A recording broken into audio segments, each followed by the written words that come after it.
Have you ever wondered why so many people talk about protein? Protein shakes, protein bars, high protein meals. Most common fact about protein that it builds muscles and helps with recovery. What actually is protein though, and why is it so important?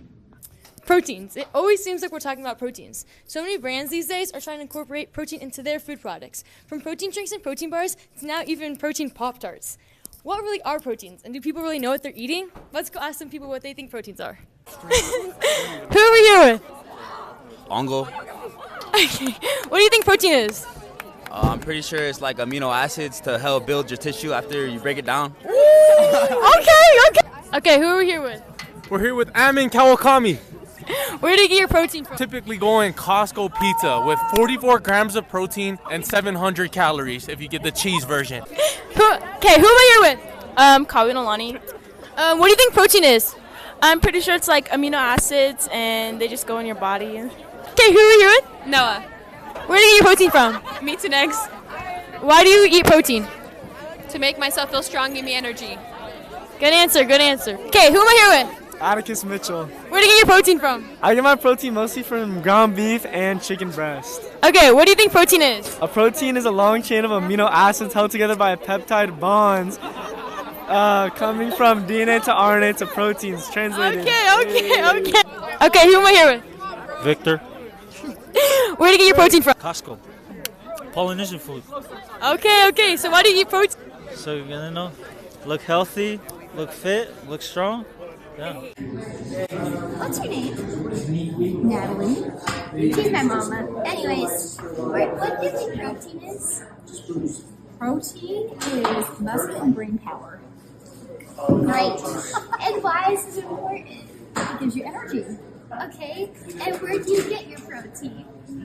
Protein shakes, protein bars, chicken, fish, eggs. That's great. What's your name? I'm Abby Evanston. This is my cousin. Anyways, you have 2 questions. Okay. Where do you get your protein? Chicken and ground beef, and then I also use protein powder from Shakeology. And why is it important to you? It helps me build muscle and have energy. Love it. And then what do you think protein is? Proteins, they build muscle and they're amino acids, and that's it. That's it. So clearly protein is important, but it's also essential for life itself. Proteins are large molecules that perform many functions in the body. They help build and repair tissue, carry oxygen in the blood, act as an enzyme speeding up chemical reactions, and they even help our immune system fight infections. Every amino acid has 3 main parts: an ammonium group, a carboxylate group, and a unique side chain called an R group. These amino acids link together through peptide bonds to form long chains called proteins. The order of amino acids in the chain determines how the protein folds, and that folding determines how the protein functions. Now that we know that proteins are made of amino acids connected by peptide bonds, we can look at how these are going to fold into functional proteins. Protein structures is organized into 4 levels: primary, secondary, tertiary, and quaternary structures. Let's start with primary structure. This is a primary structure.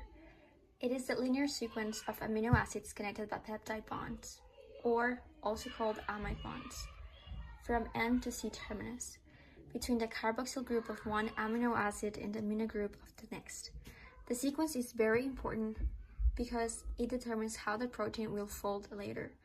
Even a single amino acid change can affect the entire protein structure and function. The next level is secondary structures. Here the protein chain folds into regular local patterns.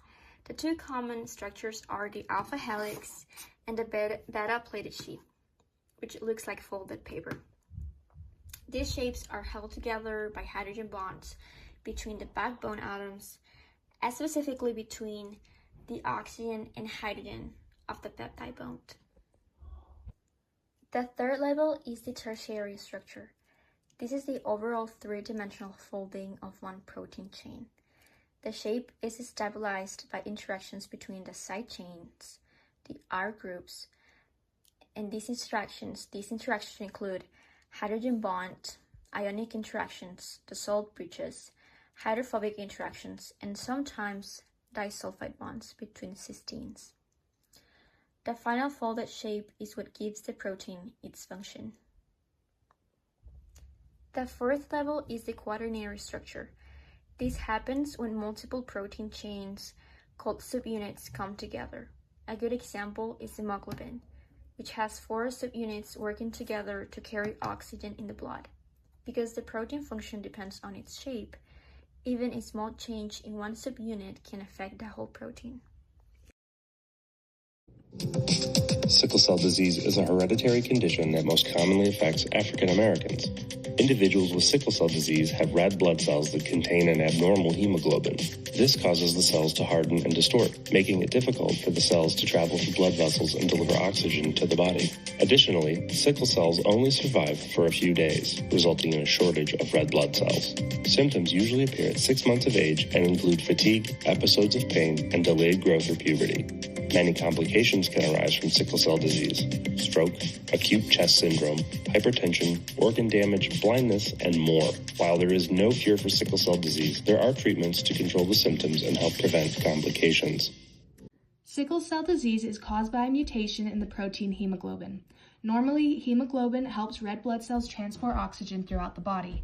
Hemoglobin molecules bind oxygen in the lungs and carry it through the bloodstream so that tissues and organs can receive the oxygen they need to function properly. In healthy hemoglobin, one of the amino acids in the protein chain is glutamate, which has a polar side chain that interacts well with water and the surrounding cellular environment.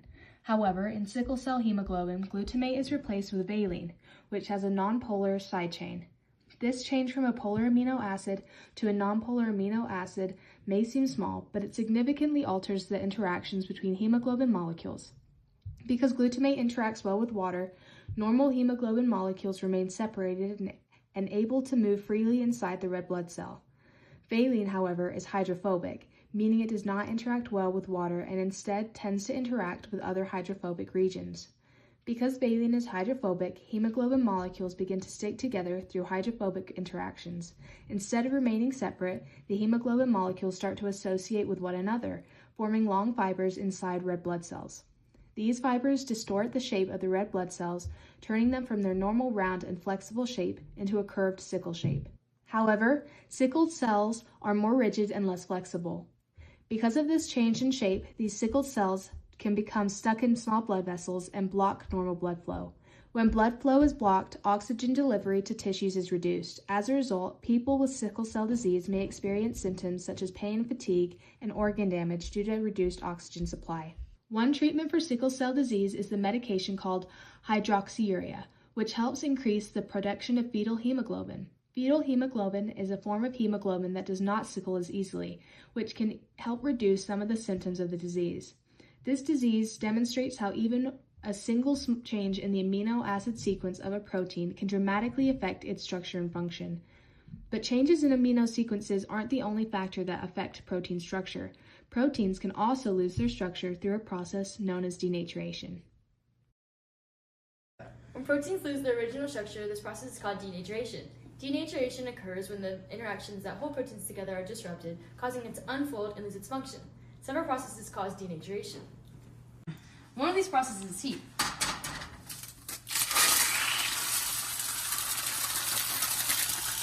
When we cook eggs, the heat breaks down the hydrogen bonds and other interactions that maintain this protein structure.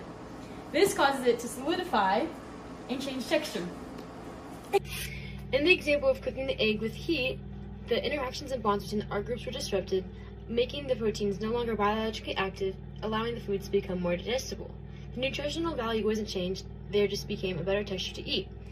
We also see heat being used in the medical field to clean medical instruments that were used that have bacteria present. These bacteria denature with the heat and are now clean to be used again. Proteins can also be denatured through a change in pH. The change in pH causes the charges on the R groups to shift, disabling the formation of salt bridges. The protein shape changes, which is seen in products like cottage cheese and Greek yogurt, where the protein becomes more semi-solid to give us a better food to eat. Overall, any of these forms of denaturation that we talked about cause the interactions between our groups to be disrupted, leading to the protein to unfold and become no longer biologically active.